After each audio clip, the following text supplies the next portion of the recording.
ఒక సింహాన్ని ఒక నక్క అడుగుతుందిట. ఎందుకని నువ్వెప్పుడు గర్జిస్తూ రావు ఎందుకని? ఈ అడవికి నువ్వు రాజువు కదా!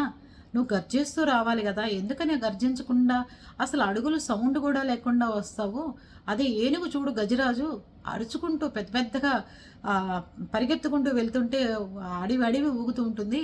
నువ్వెందుకు సింహరాజా నువ్విలా చేస్తావు అని అడుగుతుందట నక్క.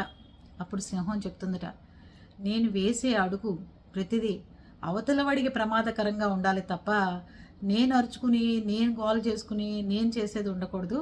నేను ఒక్కసారి అడుగు వేసి వేటాడటం మొదలుపెట్టిన తర్వాత నా గురించి అడవంతా మాట్లాడుకోవాలి. అంతేగాని డప్పు కొట్టుకుంటూ అరుచుకుంటూ వెళ్ళాల్సిన అవసరం నాకు లేదు. నేను వేటాడటానికి వెళ్తున్నాను.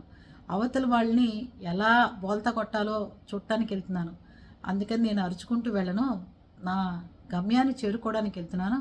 నేను చేరుకున్న తర్వాత అప్పుడు అడవంతా నా గురించి మాట్లాడుకుంటుంది అని చెప్తుంట. దీంట్లో నీతి ఏంటంటే అనవసరంగా గొడవలకి వెళ్ళినా తగాదాలకు వెళ్ళినా రోడ్డు ఎక్కి అరుచుకోక్కర్లేదండి. మనం ఏం చేయాలనుకుంటున్నామో మనం ఏం చెందాలనుకుంటున్నామో మూడో మనిషికి కూడా తెలియకుండా చేయటమే గొప్పతనం. అంతేగాని అరిచేసి ఓ ఫైటింగులు చేసుకుని శపథాలు చేసుకుంటే మాత్రం ఒరిగేది ఏమి ఉండదు. ఏమంటారు?